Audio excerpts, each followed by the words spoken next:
부산 남구를 지역구로 둔 재선 의원인데요. 지금 더불어민주당 부산시당 위원장도 맡고 있습니다. 전화 연결되어 있습니다. 박지호 의원님 안녕하세요. 네, 반갑습니다. 예. 지금 국회 행정안전위원회 또 소속이시기 때문에 코로나 상황부터 좀 질문을 드릴게요. 지금 부산도 상당히 좀 이 코로나가 좀 확산되고 있는 것 같고 전체적으로 코로나 상황 좀 어떻게 진단하고 계신가요? 지금 이제 확진자 수가 연이틀 한 600명대로 이제 심각한 상황인데요. 예. 수도권은 지금 사회적 거리두기 2.5단계인데 수도권은 이에 준하는 준전시 상태로 볼 수 있죠. 거리두기를 상향해도 그 효과가 나오려면 시간이 좀 많이 필요하죠. 예. 그래서 중대한 고비인 것 같은데요. 무엇보다도 국민들의 협조와 동참이 가장 필요하다고 생각하고요. 연말 모임 자제가 가장 중요한 방역 포인트입니다. 그래서 불교불급한 모임 자체를 좀 하지 말도록 간곡히 부탁드리고요. 네. 정부는 이와 함께 방역의 사각지대가 없도록 최선을 다하고 특히 추운 겨울을 보내야 하시는 자영업을 하는 국민들을 위해서 지원 방안을 조속히 마련해야 한다고 생각합니다. 네. 이제 부산의 경우에는 이제 조선해양업 또 자영업자들이 많은 데잖아요. 그렇죠. 지금 걱정이 큰데 어떠세요? 좀 또 민주당 부산시당 위원장을 맡고 계셔서 부산시당 차원에서 좀 해결책을 좀 모색하고 계신가요?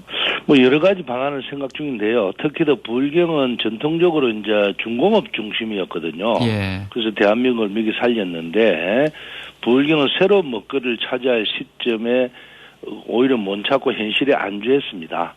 그래서 경제나 정치 모든 분야가 일당 독점이 되면서 안주가 돼서 지금 이랬는데요. 이제 저희 민주당은 부산을 물류와 금융 중심지로 키워가야 대한민국 전체에 도움이 된다고 생각하거든요.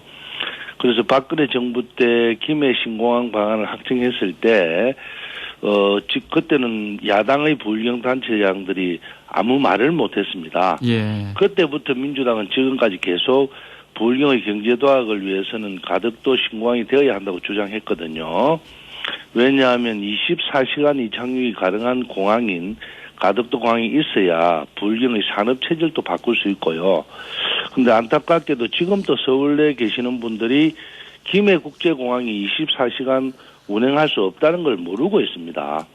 그리고 불경의 추락이 이런 요인에서 시작됐다는 점을 좀 알아주셨으면 좋겠고요. 또 부산은 이런 4차 산업으로 변화를 하고 또 금융 중심지로 지정되어 있거든요. 네. 오랫동안 동아시아 지역의 금융 중심지 역할을 했던 홍콩의 지위가 흔들리고 있는 만큼 부산을 금융 중심 도시로 키워내는 것이 무엇보다도 중요하다고 생각합니다. 그래서 시간이 좀 걸리더라도 가덕도 신공항 건설과 금융 중심지로 발전시키는 것이 일자리나 모든 면에서 부산의 체질을 바꾸는 이런 계기가 된다고 생각하고 있습니다. 네. 지금 민주당에서는 이제 가덕도 신공항 건설 촉진 특별 법안 이건 이제 국회에 제출을 했고 의원님께서 일찌감치 이제 그렇죠. 가덕도 신공항 얘기를 많이 해오셨는데 네. 또 이게 언론 보도를 보면 모든 공항이 24시간 다 문을 열어놓고 있는 건 아닌 것 같더라고요. 네, 그렇죠. 그런데 어쨌든 이제 인천하고 김해하고 부산 김포하고 김해 같은 경우는 예. 이제 좀 틀리죠. 우리 부산이 5대 항만을 갖고 있는 도시 아닙니까? 그래서 한적한물도 많이 들어오고 이러는데 24시간 뜨지 못하는 공항이 있으면 물류를 처리할 수 없습니다. 그래서 지금은 세계적으로 이제 물류가 가장 중요한 하도가 돼 있잖아요. 그래서 공항이 생기면 트라이포트가 완성되죠. 항만, 철도, 항공 이래서 이제 전 세계의 중심이 될 수 있는 입장이거든요. 그런 입지를 갖고 있는 불경을 지금 1급 중심의 서울의 김포 인천공항만 있으면 예. 지역의 균형 발전을 할 수가 없습니다. 그래서 이런 걸 좀 명심해 주시면 저희들도 어쨌든 대한민국 전체를 보고 하는 정치지 지역만을 가지고 하는 정치는 아니거든요. 예. 그래서 조금 더 우리 대한민국이 이제는 좀 투포트 체제로 가야 된다 하는 생각에서 가덕도 공항을 저희들이 주장하고 있죠. 예. 이 부산시장 보궐선거를 앞두고 있기 때문에 좀 정치적인 포석이 아니냐 이렇게 바라보는 시각도 많은데요. 예. 만약에 정치적인 포석 같으면 해마다 정치가 있잖아요. 예. 이번 같은 경우는 원래 보궐선거가 있다고 생각을 안 했잖아요. 그래서 사실로는 이 문제는 처음부터 계속적으로 있어 왔고 20여 년 동안 가덕도 공항을 원했던 부울경 주민들의 염원을 이제는 조금 이룩해야 될 때가 됐고 또 지역 경제 발전 서울에 너무 집중화되는 이런 모습들을 좀 변화하기 위해서 시작한 일이 지금 이제 이런 문제가 조금 결실을 맺으니까 이것도 선거로 이용한다라고 생각하는데요. 예. 저희들은 선거에는 이걸 이용할 이유도 없고요. 오직 부울경 발전과 대한민국 전체를 위해서 이거는 있어야 된다 하는 필연성은 누구나 다 알고 있습니다. 이제 부산시당 위원장이시니까 또 얼마 전에 이제 부산 시민들께 공식 사과도 하셨잖아요. 이제 그렇죠. 부산시장 보궐선거 관련된 얘기를 좀 해야 될 것 같은데. 네. 사과하신 이유는 뭐 설명을 뭐 굳이 하실 필요는 없을 것 같지만 그렇죠. 한 말씀 더 해주시죠. 예. 뭐 일어나서는 안 되는 일이 일어났기 때문에 부산 시민과 국민에게 심려를 끼쳤다고 제가 사과를 드렸고요. 예. 그리고 어쨌든 보궐선거와 관계없이 피해자에 대한 사죄의 의미와 재발 방지를 다짐하는 의미에서 제가 사과를 했죠. 이제 오늘부터 이제 이 부산시장 보궐선거 예비 후보자 등록이 또 시작이 되더라고요. 네, 맞습니다. 뭐 선거는 치러져야 하니까 뭐 당내 여러 명들이 이제 하마평에 오르고 있습니다. 뭐 네. 주저하는 분들도 있다고 하고 맞습니다. 어떠세요? 좀 이렇게 뭐 김혜영 전 의원도 얘기 나오고 김영춘 국회 사무총장 얘기도 나오는데 후보들 몇몇 어떻게 보시나요? 저희 민주당은 이제 전 현직 국회의원 일색의 야당과 다르게 다양한 분들이 준비하고 있거든요. 그래서 김영춘 우리 전 사무총장님하고 예. 김혜영 전 의원 그리고 박인영 전 시의회 의장도 있습니다. 여성이고 젊은 분이고 또 본인의 여지는 확인 못했지만 변성한 지금 행정부시장도 거론되고 있거든요. 그래서 저는 시당위원장으로서 중립을 지켜야 할 입장이기 때문에 개개인의 평가를 할 입장은 아니지만 거론되고 있는 분들이 모두들 독특한 장점을 갖고 있는 분들입니다. 예. 이런 장점이 다 혼연이 돼서 잘만 이루어진다면 부산 시민들에게 경제에 대한 희망, 새로운 미래에 대한 희망을 가지고 아마 경선도 하고 본선을 치르면 가능성이 아니겠나 하는 생각을 갖습니다. 예. 의원님 얘기도 좀 나왔는데 어떻게 좀 뭐 아시다시피 저희들은 이게 정상적인 선거가 아니기 때문에 예. 만약에 출마하게 되면 우리 의석을 잊어버리거든요. 안 그래도 부산에 의석이 3석밖에 없는데 예. 그래서 아무도 출마를 못하죠. 아, 현역 의원이시기 때문에. 네, 그렇죠. 그리고 또 부산을 대변해야 되는데 국회에서 지금 현재 18명 중에서 15명이 국민의힘이거든요. 네. 저희들은 3명밖에 없어서 그렇게 할 수가 없는 점이 좀 있습니다. 네. 지난 총선에서는 이제 이현주 후보를 두르고 네. 당선이 되신 건데 이제 경쟁자였던 이현주 전 의원도 예, 시장 국민의힘 출마하신다, 네.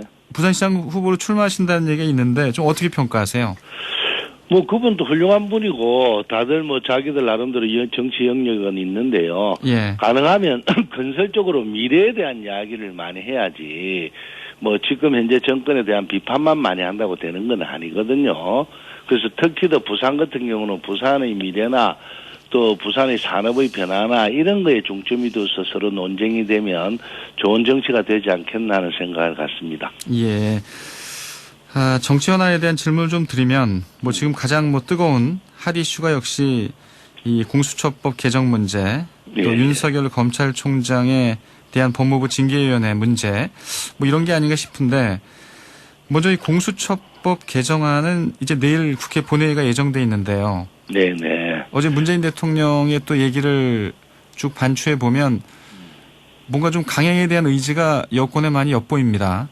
맞습니다. 우리 정권이 처음에 이제 대선 공약이 아마 검찰 개혁입니다. 예. 그래서 공수처법을 설치하면 아무래도 이제 이 고위공직자라든지 검사라든지 또 여러분들이 감시의 대상이 될 수 있거든요. 그리고 지금 검찰 같은 경우는 기소권과 수사권을 다 함께 갖고 있으니까 자기들 예. 거는 안 한다라는 이야기가 많잖아요. 그래서 이런 문제를 공수처가 생김으로써 오히려 자기들도 조심을 하게 돼 있죠. 그래서 이거는 반드시 해야 될 일이고 이것을 이루어내야 역사가 한 단계 또 나아가고 또 권력이라는 게 독점에서 벗어나야 되는 계기가 되니까요. 예. 그래서 저희들 당에서는 반드시 내일 이 국회를 통과하겠다라는 그것도 반드시 통과되어야 다음 단계로 또 나아갈 수 있습니다. 예.